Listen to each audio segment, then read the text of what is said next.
Hello বন্ধুরা, অনেক ঝড় ঝাপটা সামলে আজকে ফাইনালি আমি তোমাদের সামনে প্রেজেন্ট হয়েছি।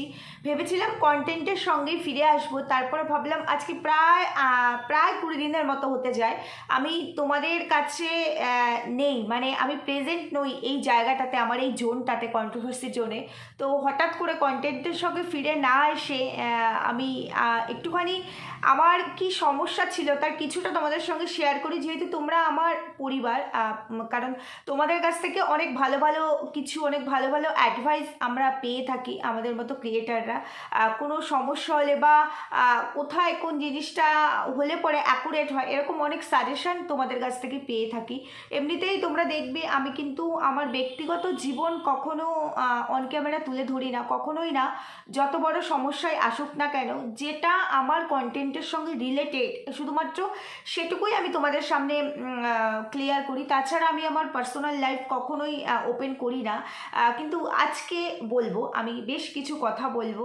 অ্যাকচুয়ালি কী বলতো, লাইফে প্রত্যেকটা মানুষ সারাটা জীবনে প্রচুর চ্যালেঞ্জের মুখোমুখি হয়, সেরকম আমিও প্রচুর প্রচুর চ্যালেঞ্জের মুখোমুখি হয়েছি। অনেক চ্যালেঞ্জকে আমি ওভারকাম করতে পেরেছি, অনেক চ্যালেঞ্জকে বলতে পারো পরিবার, পরিজন, সমাজ, সম্মান এগুলোর জন্য ছেড়ে দিতে হয়েছে, মানে মাথা পেতে মেনে নিতে হয়েছে। জীবনে প্রত্যেকেরই আসে, এটা হয়েছে। তবে ম্যাক্সিমাম ক্ষেত্রে আমি চ্যালেঞ্জ কিন্তু ওভারকাম করতে পেরেছি এবং সেখান থেকে আমি মাথা উঁচু করেই বেরিয়ে আসতে পেরেছি। তবে সেই সমস্ত চ্যালেঞ্জগুলো ছিল কোনোটা পরিস্থিতি, কোনোটা মানে সিচুয়েশন ওয়াইজ এরকম। বাট আজকে যে ব্যাপারটা আমার সঙ্গে ঘটেছে, একদিনের নয়, এই জিনিসটা দীর্ঘ 1 বছর ধরে আমার সঙ্গে ঘটছে, যেটা আমি তোমাদের সামনে কোনোদিনও আনিনি, কোনোদিনও এই নিয়ে একটা আওয়াজে তুলিনি। তবে আজকে বলবো কেন সেই কথাটাও বলবো। তো যেটা বলতে চাইছি সেটা হলো গিয়ে, আজকের চ্যালেঞ্জটা ছিল ইনডোর ভার্সেস ইনডোর, মানে ঘরে থেকে ঘর ভার্সেস ঘর, মানে নিজের লোক ভার্সেস নিজের লোক, একদম আপন লোক। তার সঙ্গে কিন্তু কোনো রকম চ্যালেঞ্জে যাওয়া যায় না, কারণ আমরা যেখানে থাকছি, যেখানে থাকতে হচ্ছে, যাদের সঙ্গে আমাদের সম্পর্কটা জড়িয়ে আছে, যাদের নামে বাইরের লোকজন আমাদেরকে চিনবে, যাদের পরিচয় আমরা অস্বীকার করতে পারবো না, সেই মানুষের দ্বারা যদি তুমি প্রতারিত হও, সেই মানুষের সঙ্গে যদি তোমার লড়াই থাকে, তখন সেই লড়াইটা লড়ার জন্য তুমি মেন্টালি কি প্রিপেয়ার থাকবে? না, পরিস্থিতি তোমাকে হয়তো তৈরি করবে, পরিস্থিতি বুঝে হয়তো আমাদেরকে তখন লড়তে হয়, বাট মেন্টালি কিন্তু আমরা স্যাটিসফাইড হতে পারি না। তো আমার ক্ষেত্রেও ব্যাপারটা এরকম। 1 বছর ধরে প্রচুর দৌড়াদৌড়ি, প্রচুর কিছু, কোর্ট পর্যন্ত যেতে হয়েছে, থানা, পুলিশ, অনেক কিছু করেছি এই একটা বছরে। যাই হোক, আলটিমেটলি আজকে আমি তোমাদের সঙ্গে বলতে এসেছি, তার মানে হলো গিয়ে আমি এর রেজাল্ট পেয়েছি। বলতে পারো আমি এই চ্যালেঞ্জটাকেও ওভারকাম করতে পেরেছি। সময় লেগেছে আমার 1 বছর, এটা ঠিক। এবং অনেকটা পরিমাণে আমার টাকা খরচা হয়েছে, আমার তো নয়, আমার হাজব্যান্ডের, কারণ আমি কোনো রকম আর্ন করি না।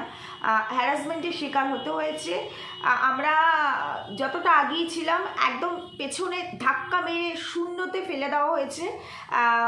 বহু পরিশ্রমের এতদিন পর্যন্ত বসে বসে তিল তিল করে তৈরি করে যে স্বপ্নটা, একটু একটু করে নিজেদের বলতে পারো ইনকাম থেকে একটু একটু করে গুছিয়ে যে স্বপ্নটাকে পূরণ করব ভাবছিলাম, সেখান থেকে একটা ভালো অ্যামাউন্ট আমাকে খরচা করতে হয়েছে। কারণ ওই যে বললাম, লড়াইয়ের ময়দানে যদি তুমি থাকো, সেখান থেকে তো আর পেছনে, কিছু কিছু ক্ষেত্রে পেছনে যাওয়া যায় না। যাই হোক, সেখান থেকে আমি আজকে উইনার। আর যে এখানে ভিলেনের ক্যারেক্টারটা প্লে করেছিল, জেনে শুনে আমার ক্ষতিটা করেছিল, আমার বলবো না, আমার যতটা ক্ষতি করেছে তার থেকে অনেক বেশি ক্ষতি করতে চেয়েছিল আমার হাজব্যান্ডের। আমি তার কিছু কোনো ক্ষতি করব না, ক্ষতির কথা বলবো না, কারণ আমি কেউ নয়, এটা হয়তো আমার কার্মা ছিল, মানে এটা হয়তো ছিল আমার পেন্ডিং। তো সেটাকেই আমি এরকমই মনে করি, আমার লাইফে কোনো খারাপ সময় আসলে আমি কখনো তার ক্ষতি হোক সেটা কখনো চাই না। হয়তো এটা আমার জন্য ছিল, হয়তো আমি এটাকে ওভারকাম করতে পারবো বলে, সেই মেন্টালিটিটা আমার আছে বলে হয়তো ভগবান আমার জন্য এগুলো দেয়। আজকে সোমবার, মহাদেবের দিন, আমার 16 সপ্তাহের ব্রত চলছে, আজকে 15 সপ্তাহ আর একটা সপ্তাহ আছে, তারপরে আমার 16 সপ্তাহ কমপ্লিট হয়ে যাবে। তো যদিও শ্রাবণ মাস পড়ে যাচ্ছে, চৈত্র আর শ্রাবণ মাস পুরোটাই আমি মহাদেবের মানে প্রত্যেক সোমবারই মহাদেবের নামে আমি উপোস করি, সুতরাং পুরো শ্রাবণ মাস পর্যন্ত চলবে, তারপরে গিয়ে কমপ্লিট হবে। যাই হোক, তো আজকে এই 15 সপ্তাহে এসে আমি তোমাদের সামনে এই ব্যাপারটা ক্লিয়ার করছি।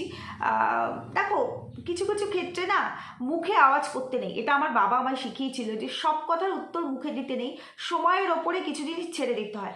সময়ের ওপরে ছেড়ে দিয়েছি। হ্যাঁ, আমাকে হয়তো অনেক পরিস্থিতির সম্মুখীন হতে হয়েছে ঘরে ঘরে মিন্স, কারণ শত্রু পুরো আমার নিজে, আমার ব্যক্তিগত, মানে আমি আমার হাজব্যান্ডের দিক থেকে বলছি না। তো সেই মানুষটাকে আমি বিলিভ করেছি, আমার জন্য আমার হাজব্যান্ড বিলিভ করেছে, সেখানে গিয়ে একটা অনেক বড় অ্যামাউন্ট, অনেক মানে অনেক বড় অ্যামাউন্ট, অনেক বড় মানে আমাদের মতো মানুষের কাছে যদি একটা অ্যামাউন্ট 25 লাখের ওপরে হয়, সেটা আমাদের সারা জীবন, তাই তো? তো আমাদের কাছে এরকম একটা অ্যামাউন্টে ধাক্কা খাওয়া, বুঝতেই তো পারো। তো সেইখানে দাঁড়িয়ে ঘরেও কথা শুনতে হয়েছে, বাইরেও কথা শুনতে হয়েছে, যেহেতু আমার কাছের লোক, আমার রিলেটিভস। আবার উল্টো দিকে আমিও কিছু বলতে পারছিলাম না, কারণ আমার নিজের লোক, আমি যদি কিছু বলি, আমার নিজের যে মানুষটি তার সঙ্গে সংসার করছে তার সমস্যা হবে। অনেকগুলো সমস্যাকে এই একটা বছর ধরে মানে মেনে নিয়ে তো দৌড়াদৌড়ি বহু কিছু করে লাস্টে ভাবলাম কেস করার জন্য গিয়েছিলাম হাইকোর্টে। তো তখন সেখান থেকে বললো কেস করলে বিষয়টা হয়তো 10 বছর 15 বছর পেন্ডিংয়ে থাকবে, তো তার থেকে অন্য কোনো ওয়ে যদি থাকে, তো সেই ওয়ে ধরেই আমি ফাইনালি কাজটাকে কমপ্লিট করেছি। অবশ্যই কোর্টের থ্রু লিগেলি করতে হচ্ছে, লিগেল ছাড়া তো হবে না। আমি এখন আর ডিটেলস তো বলছি না, যেদিন আমার এই স্বপ্ন পুরোপুরি কমপ্লিট হবে, যেদিন তোমাদের সামনে আমি ওপেনলি নিয়ে আসবো, সেদিন বলবো। শুধু আজকে একটা ছোট্ট কথা বলি, যেহেতু আমরা না নিজের লোক, তো অনেক ক্ষেত্রে অনেক মানুষকে অপারক হয়ে যায় বিশ্বাস করতে। সবাই আগে নিজের দিকটা দেখে তারপরে অন্যকে বিশ্বাস করবে। কারণ আমি ছোটোবেলা থেকে যাকে দেখছি, ছোটোবেলা মিন্স আমি তখন হয়তো ক্লাস 1 কি 2-এ পড়ি, সেই থেকে আমি যাকে দেখছি, আমার বাবা মতো করে দেখছি, এই রকম মানুষ যে কিনা আমাদের এত বড় ক্ষতি করলো শুধুমাত্র, এখন তো বলা যায় হিংসার জন্য। তো সেই জায়গা ধরে কাউকে আর বিলিভ করা যায় না, নিজের বাবা মা ছাড়া। নিজের বাবা মা কখনো নিজের সন্তানের ক্ষতি চাইবে না, চাইবেই না যে আমার সন্তানের ক্ষতি হোক। হ্যাঁ, এমন হতে পারে 2-3টে সন্তান হলে কাউকে বেশি ভালোবাসে, কাউকে কম ভালোবাসে, কাউকে ভালোবাসেই না, কিন্তু এরকম মা খুব কম আছে। মা বাবা দুজনে হয় না একসঙ্গে যে সন্তানের ক্ষতি চাই, এরকম ক্ষতি হোক, এটা হয়তো চায় না। তো সেই জায়গায় অন্য কাউকে বোধহয় এতটা ট্রাস্ট করা ঠিক নয়। আমি নিজের লাইফে এই এক্সপিরিয়েন্সটা না হলে এই জায়গাটা, মানে এরপরে আর এমন কিছু নেই যেখানে এক্সপিরিয়েন্স করার মতো আছে। আমি অনেক জায়গায় আমি এরকম মানে ঘরের ভেতরেও অনেক কিছু আমার লাইফে ঘটেছে, আমি সহ্য করেছি, কিন্তু সেটা একরকম। সেখানে আমি এত বড় ধাক্কা খাইনি আজকে যে ধাক্কাটা খেয়েছি। যাই হোক, আমি বলছি না কারো ক্ষতি হোক, ওই যে ভগবান আছে, সময়ের দাম দেয়। আমার বাবাও সেটা বলে, কিছু কিছু জিনিস সময়ের উপর ছেড়ে দিতে হয়। এই 1 বছরে আমি ওভারকাম করেছি। আমি যেখানে দাঁড়িয়েছিলাম আমি সেখানেই দাঁড়িয়েছি, পারলে একটুখানি ওপরে উঠেছি। কিন্তু যে আমার ক্ষতি করেছে, ঈশ্বর মঙ্গলময়, তার অবশ্যই ভালো করুক, আমি চাই না তার ক্ষতি হোক। যাই হোক, আর কিছু বলতে চাই না। তবে তার ফল সে পাচ্ছে। তবুও মানুষের চরিত্র তো পাল্টায় না, এটা হচ্ছে তার ক্যারেক্টার। মানুষকে বিপদে ফেলে তার থেকে মানে ওটাকে বলে ইললিগাল ওয়েতে ইনকাম করে খাওয়া, এটাই হচ্ছে তার ক্যারেক্টার। যাই হোক, তো এই কথাগুলো বলার মানে হলো একটাই, আমি জানি আমার ভিডিও তারা কেউ দেখে না, কিন্তু তোমাদেরকে একটু সতর্ক করে রাখা। এবার তোমাদেরকে একটু ক্লিয়ার করে বলি কী বিষয়ে কথা বলছি, কেন বলছি। আমি একটা জায়গা কিনেছি, তোমরা সবাই জানো, অনেক কষ্ট করে একটা জায়গা কিনেছি। এই জায়গাটা আমার কেনার কথা ছিল, এই জায়গাটা না, মানে জায়গা কেনার কথা ছিল আমার 2022-এর মানে পয়লা বৈশাখের দিন।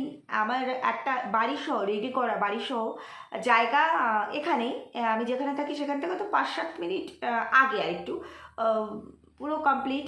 তো পয়লা বৈশাখের দিন রেজিস্ট্রি হওয়ার কথা। তো হঠাৎ করে তার আগে কিছুদিন আগে আমি খুব অসুস্থ হয়ে যাই, আমাকে ব্যাঙ্গালোর নিয়ে যেতে হয়, এবং সেখানে আমাদের যে পুঁজিটা ছিল পুরো টাকাটাই ওখানে আমাদের পুরো চলে যায়। মানে ওই বাড়িটা আমরা 35-এ আমাদের মানে ছিল যে ওটা 35-এ আমরা নেব, সব কমপ্লিট হয়ে যায়। তো তার ম্যাক্সিমামের ওপরে 90%-এর ওপরের টাকাটা আমার ট্রিটমেন্টে খরচা হয়ে যায় 1 বছরে।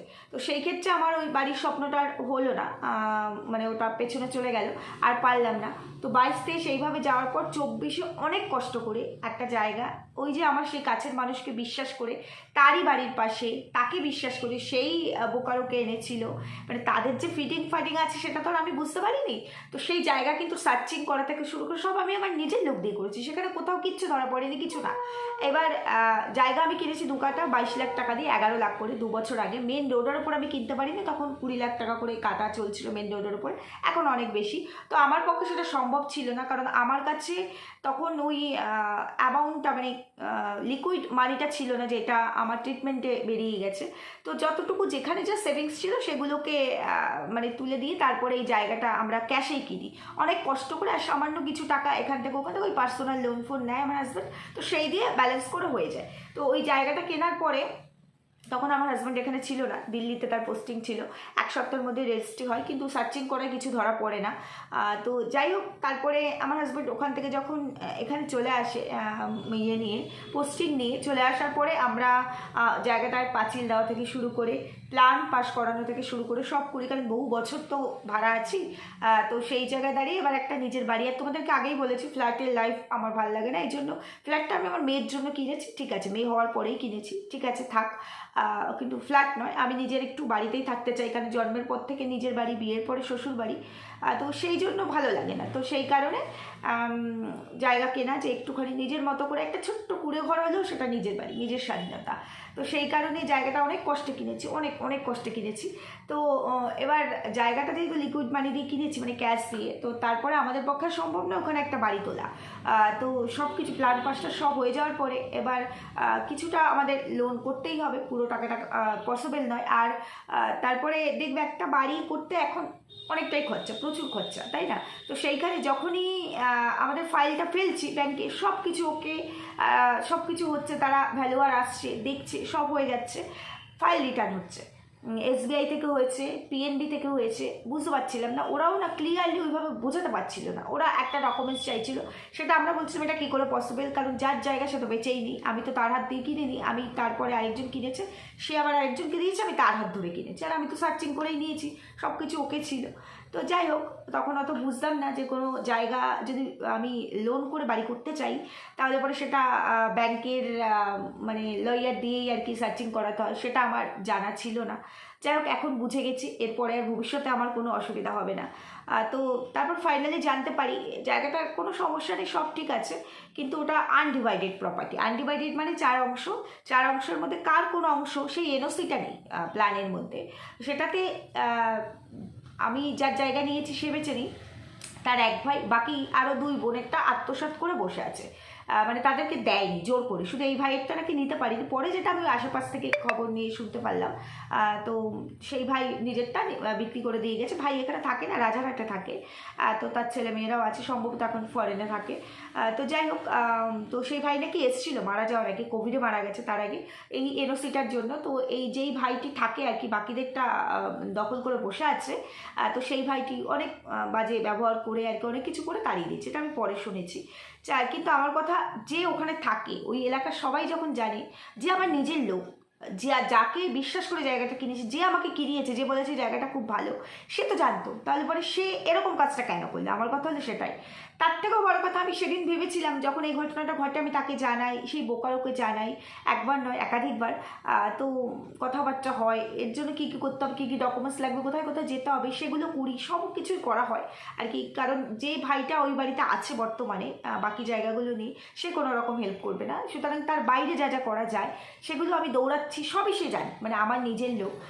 তো আমি যখন জায়গাটা সে দেখায় কিনবো, তখন দিনে কম করে 10 বার আমার বাড়িতে আসা যাওয়া, বহু কিছু। কিন্তু যখন আমার এরকম ঘটনা ঘটলো যে এই, তাহলে পরে আনডিভাইডেড প্রপার্টিটা আমি যদি নিজের টাকাও থাকতো সেখানে যদি আমি একটা বাড়ি করতামও, যে কোনো সময় যে পাশে আছে বসবাস করছে, বা বাকি যে 3 ভাগ আর রয়েছে তারা 2 ভাগ হয়তো পায়নি, বাকি যে বসবাস করছে সে নিয়ে নিয়েছে, কিন্তু যে কোনো সময় সে দাবি করতেই পারে ওই পোর্শনটাই আমার, তাই তো? দাবি করতেই পারে, লিগালি তো এটাই আসে। তো সেই জায়গায় দাঁড়িয়ে আমি যখন এই বিষয়গুলো বললাম তাহলে জায়গাটা আমি ছেড়ে দিতে চাই, সেই মানুষটি সেই থেকে এই পর্যন্ত যতবার আমার সঙ্গে দেখা, আমার বাড়ির কাছেই থাকে, ইগনোর করে চলছে, আর একবার খোঁজ নেই, ফোন নেই, আসে না। অ্যাটলিস্ট মানুষকে তো এইটুকু বলতে পারতো, দৌড়াদৌড়ি তো আমি করবো, যেহেতু গলা আমি দিয়েছি, টাকা পয়সা আমার, আমি ইনভেস্ট করেছি, অন্তত এইটুকু বলতে পারতো চিন্তা করো না, পাশে আছি, সব রকম পরিস্থিতিতে পাবে, কারণ তাকে দেখেই কিনেছিলাম। যাই হোক, সেগুলো করেনি, বুঝে গেছি। আমি শুনেছিলাম সেও নাকি, আমি যদিও বোকারোকে একটা অ্যামাউন্ট দিয়েছিলাম, সেটা আর বললাম না, তো সেও নাকি একটা ভালো পার্সেন্টেজ খেয়েছে, এটা আমি শুনেছি, কিন্তু বিলিভ করিনি, এখন বিলিভ করি। যাই হোক, তো ফাইনালি লয়ার ধরে কোর্টে অনেক কিছু করে ঠুরে তারপরে তার ওয়ারিশনদেরকে লয়ারই জোগাড় করে আমার একটা বড় অ্যামাউন্ট গেছে, 3 লাখ টাকা আমার দিতে হয়েছে। তো সেখান থেকে গিয়ে এই আনডিভাইডেড প্রপার্টিটাকে ফাইনালি ডিভাইডেড করা হয়। তারপরে আমার যে লোনটার প্রয়োজন, যতটুকু প্রয়োজন, কারণ তোমরা জানো 2006-এর পরে যারা এই জয়েন করেছে, আমি অবশ্যই সেন্ট্রাল গভর্নমেন্টের কথা বলছি, জিপিএফ থেকে টাকা তোলা যায় না, তাহলে পুরোটা উইথড্রল করতে হয়। যার কারণে আমরা জিপিএফ থেকে তুলতে, মানে আমার হাজব্যান্ড জিপিএফ থেকে তুলতে পারে না বলে আমাদের সমস্যা হলে লোন নিতেই হয়। তো সেই জায়গায় দাঁড়িয়ে যেহেতু আমি বাড়ি করব, তো হাউস বিল্ডিং লোন অ্যাভেলেবেল কোনো ব্যাপারই নয়। তো সেখানে যতটুকু দরকার ততটুকুই নেব।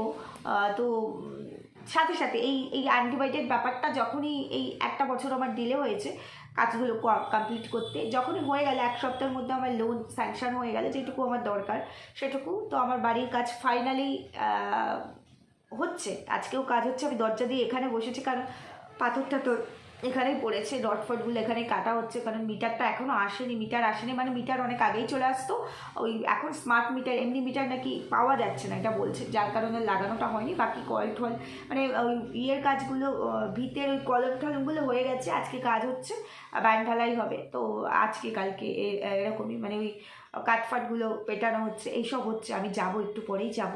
তো কালকে থেকে আমি চেষ্টা করব কন্টেন্টে ফিরে আসার। তো তোমাদেরকে এই কথাগুলো বলার মানে হলো এটাই, যে তোমরা নিজের লোককে আমরা বিশ্বাস করি, অনেক সময় না চাইলেও বিশ্বাস করতে হয়, কিন্তু নিজেরটুকু দেখে, কারণ বিপদে পড়লে সবাই বিপদে ঠেলে দেয়, বিপদে পড়লে পরে কেউ পাশে এসে দাঁড়ায় না। আর এদের একটা আমার নিজের লোক হলেও এতদিন বলতো, ভাবতাম হয়তো বলতো, কারণ এরা নিজের হাতে ধরে আমার বিয়েটা দিয়েছে, তো এরা নিজেদের দায়িত্ব নিয়েই আমার বিয়েটা দিয়েছে, আমার বাবারও ওপরে এই সব করেছে আর কি আমার বিয়েতে।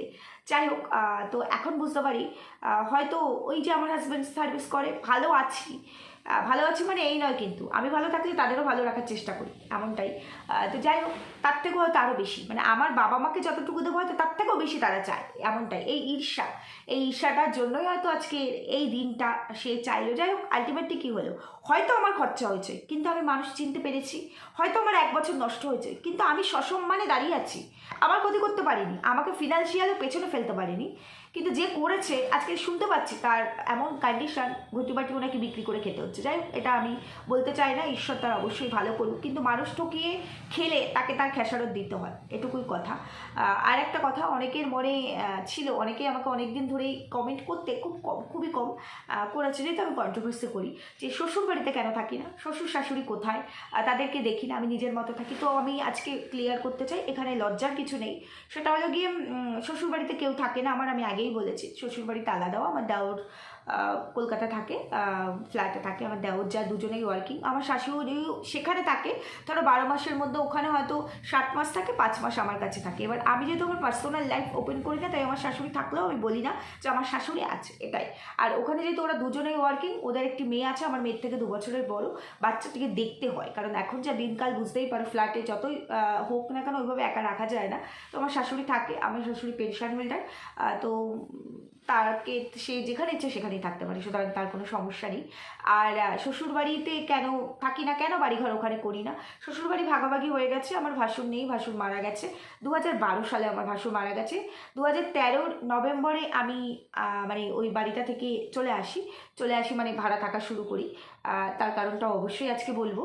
তো 2012-তে আমার ভাসুর মারা যায়, আর জায়গাটা ভাগাভাগি হয়ে যায়, তারপরে আর কি হয়ে যায়। তারপরে ওরা ছিল, ওরা আমার শ্বশুর 2017-তে মারা যায়, 2018 বা 18 তো বোধ হয়, 18-তে ওরা চলে যায়, মানে আমার দেওররা চলে যাবে বাড়িটা ছেড়ে। শ্বশুর যতদিন ছিল ওই বাড়িটাতে ছিল, তো এখন তালা দাও, ওই বাড়িটা এখন আমার দেওর যখন তখন বিক্রি করে দেবে, লোক পেলেই বিক্রি করবে। আর আমার বড় যাকে আলাদা মানে ওই জায়গাতেই বাড়ি করে দেওয়া হয়েছে, 2 ভাই মিলেই করে দিয়েছে বাড়ি, তো তাকে জায়গা দিয়ে বাড়ি করে দেওয়া হয়েছে, তারা ওখানে থাকে, আর বাকি কেউ থাকে না আর কি। আর এবার বলি আমাদের অংশের কথা, আমার যেহেতু ভাসুর নেই, ভাসুর মারা গেছে, আমার যখন বিয়ে হয় তখন আমার ভাসুরের মেয়েটির বয়স 3 বছর কি 3.5 বছর, এখন সে ফাইনাল ইয়ার দেবে। তো সেই থেকে আমি দেখে আসছি ওই বাচ্চাটির সব দায়িত্ব আমার হাজব্যান্ডের, মানে বাচ্চাটি নার্সারি, পড়াশুনো, খাওয়া দাওয়া।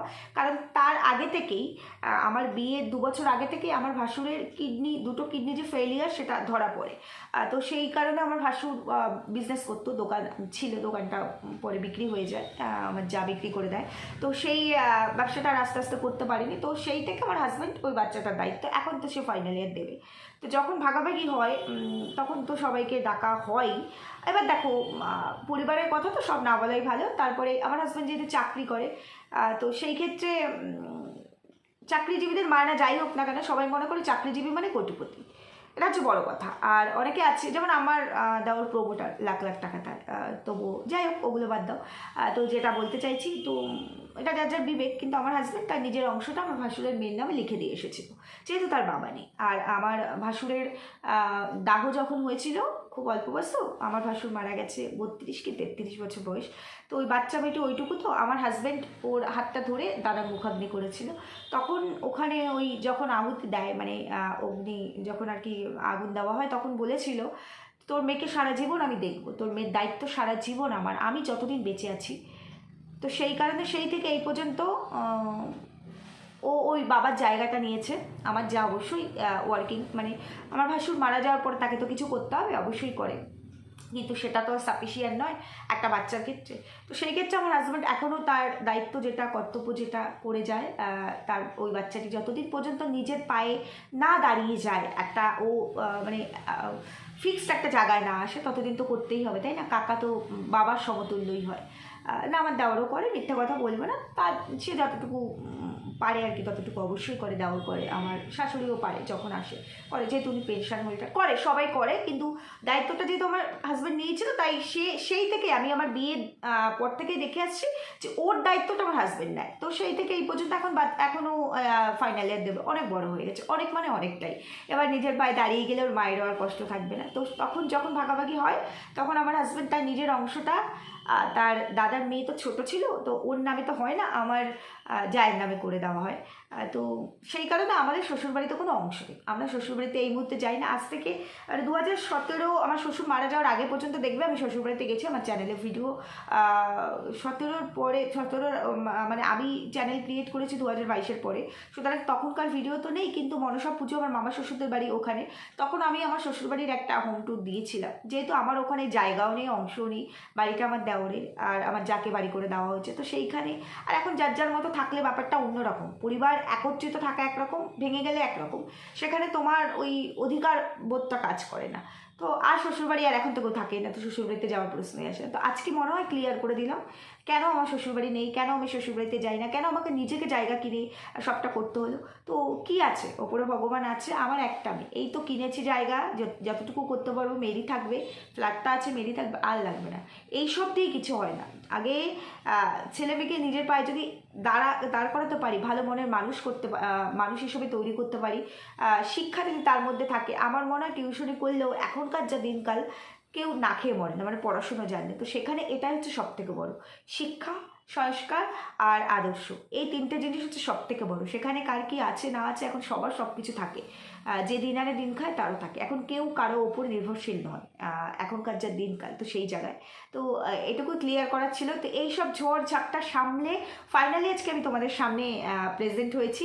কালকে থেকে কন্টেন্টের ওপরে ফোকাস করার চেষ্টা করব, কারণ চ্যানেল সত্যি আমার নানান সমস্যা, আর এটাতেও আমি আমার মানে এই সমস্যার কথা বললাম, এছাড়াও নানান সমস্যা, এই মেশো অসুস্থ হয়, আমার জেঠু বাড়িতে আমার জেঠিমা একদম একা, দাদার ছোটদার ছেলেটা আছে, খুব অবস্থা খারাপ, ওরা মানে অবস্থা খারাপ মানে ওদের সাপোর্ট দেওয়া সেইভাবে কেউ নেই, আমার জেঠু নেই, জেঠুর 2 ছেলে নেই, মারা গেছে। তো ওদের কোনো সমস্যা হলে দৌড়াতে হয় আমাকে, আমার বাবাকেই বেশি দৌড়াতে হয়, বাবারও তো বয়স হচ্ছে, তারপরেও বাবা আমি দুজনে মিলেই ওদের সব কিছু করতে হয়, দিদিরাও অত একটা বোঝে না, তাই জন্য দিদিদের সমস্যা হলেই আমাকে বলে। তো এই সব কিছু মিলিয়ে মিশিয়ে না হয় না কন্টিনিউ করা, কারণ আমার কাছে আগে আমার পরিবার, যারা আমাকে ভালোবাসে আগে আমার কাছে তারা। হ্যাঁ, বেইমান যারা বেইমানি করে, চিনে গেলাম, বুঝে গেলাম, অবশ্যই তাদের ক্ষতি চাইবো না, তাদের বিপদ হলে শুনলে ছুটে যাব, কিন্তু মন থেকে তাদের জন্য কিছু করব না, কোনো ভালোবাসা থাকবে না, আবেগ থাকবে না, আর তাদের ক্ষতি হোক সেটা কখনোই চাইবো না, কিন্তু এইভাবে দৌড়াবো না। যেটুকু কর্তব্য সেইটুকুই শুধু করে হয়তো বেরিয়ে আসবে, যেহেতু পরিচয়টা মোছা যাবে না, এটুকুই বললাম। যাই হোক বন্ধুরা, সবটাই তো শুনলে, তোমরাও নিশ্চয়ই সবাই সুস্থ আছো, ভালো আছো। আর এই কদিন ধরে ওয়াইটিতে কী হচ্ছে কী হয়েছে কিচ্ছু জানি না, সম্পূর্ণ ডিটাচ ছিলাম আমি ওয়াইটি থেকে। আজকে রাত থেকে দেখা শুরু করব, কালকে থেকে কন্টেন্টের ওপরে আসবো, কারণ আজকে আর ভিডিও করতে পারবো না। আমার একটু ওখানেও যেতে হবে, আমার যেখানে কাজ হচ্ছে সেখানে এখান থেকে ওই 1-1.5 মিনিট দূরত্ব আর কি, 1-1.5 মিনিট, মানে মেন রোড, আমি তো মেন রোডের ওপরে থাকি ভাড়া, আর ওই মেন রোড লাগোয়া যে গলি, ওই গলিতে ঢুকে 3-4টে বাড়ি পড়ে এইরকম আর কি। তো সেখানে একটু কাজ হচ্ছে, যেতে হবে, একটু দেখতে হবে, কন্ট্যাক্টে দেওয়া আছে। তারপরে আমার বাবা আছে, বাবা দেখে, আমারও একটু যেতে হবে। আজকে সোমবার উপোস করেছে, আমি ভিডিওটা সকাল সকালই করছি, ঘরের কাজকর্ম রান্নাবান্না এগুলো সব সারতে হবে। আজকে আর পারবো না, কালকে থেকে ফিরে আসবো। সবাই ভালো থেকো, সুস্থ থেকো, দেখা হচ্ছে পরবর্তী ভিডিওতে। টাটা।